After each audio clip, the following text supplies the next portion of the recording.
देखिए, पहली बात तो आज का जो बजट हमारी सरकार के द्वारा पेश किया गया है, ये 21वीं सदी के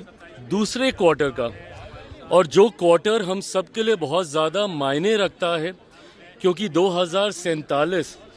जब हम एक विकसित भारत बनाने का जब हम जिक्र करते हैं, तो ऐसे में अब ये जो अगला क्वार्टर शुरू हुआ है 25 से लेके 50 तक का, यहाँ से अब हमें हर उस सोच को बल देकर आगे बढ़ना होगा जो इवेंचुअली 2047 में भारत को एक विकसित देश बनाने का काम करे। और अब अगर आप इस सोच के साथ इस बजट को अगर आप देखिएगा, तो आपको एहसास होगा कि किस तरीके से इंफ्रास्ट्रक्चर पे बल दिया गया है, रूरल इंफ्रास्ट्रक्चर पे बल दिया गया है, अर्बनाइजेशन के ऊपर जोर दिया गया है, गांव शहर की दूरी को कम करने का इसमें प्रयास किया गया है, आत्मनिर्भरता पे बल दिया गया है, मैन्युफैक्चरिंग और मैन्युफैक्चरिंग सेक्टर के हर एक वर्टिकल्स में, भले वो डिफेंस में हो, वो प्रोसेसिंग में हो, वो किसी भी क्षेत्र में हो, रेयर मिनरल्स में हो, हर क्षेत्र में जिस तरीके से आत्मनिर्भरता को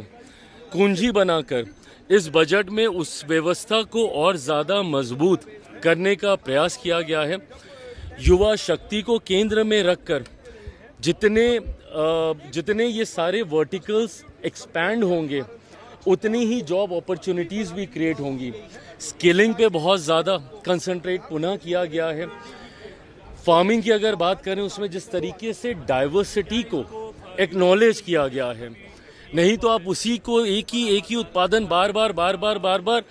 रखने की भी समस्या सरकार के पास इवेंचुअली होने लगेगी। तो कैसे डाइवर्सिफाई किया जाए कोकोनट, कोको, इन तमाम चीज़ों को जिस तरीके से बजट में रिकॉग्नाइज किया गया है, फिशरीज़ को और ज़्यादा ऑर्गेनाइज करके उस सेक्टर को एनहांस करने की बात हो, मैं मानता हूँ कि ये 47 विकसित भारत के निर्माण के लिए उसकी एक मजबूत नींव को तैयार करने वाला एक बहुत ही विजनरी बजट है। और इसकी खासियत ये भी है कि 9वीं बार वित्त मंत्री जी ने इस बजट को पेश किया है। खासियत तो ये है कि उन्होंने 9वीं बार किया है, बट एक ही प्रधानमंत्री के अंदर उन्होंने 9वीं बार किया है। ये कंटिन्यूटी दिखाता है, स्टेबिलिटी दिखाता है सरकार की सोच में, सरकार की नीतियों में, जो कहीं ना कहीं वैश्विक स्तर पर भी हमारी पहचान को मजबूत करता है। इंपोर्ट एक्सपोर्ट्स को हम लोगों ने मजबूती देने की इसमें बात की है, और ईज़ ऑफ बिजनेस के साथ साथ ईज़ ऑफ लिविंग पे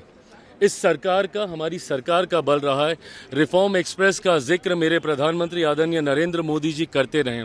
और रिफॉर्म्स के माध्यम से जितना सरलीकरण हो सकता है सिस्टम का, वो करने का प्रयास किया। आज के बजट में भी आप देखें, जिस तरीके से पहले के बजट और आज के बजट में समझने के लिए ज़्यादा था, चीज़ें ज़्यादा समझ में आ रही थी। पार्ट ए पार्ट बी, जिसका जिक्र मैं सुबह से कुछ न्यूज़ चैनल पे भी सुन रहा हूँ, जिस तरीके से उसको भी इक्वली बैलेंस किया गया है, ताकि सही में जो टेक्निकल पक्ष भी है उसको भी जनता तक सही ढंग से पहुँचाया जाए। तो मैं मानता हूँ कि ओवरऑल ये 2047 को मद्देनज़र रखते हुए इस बजट को तैयार किया गया, और इसके लिए मैं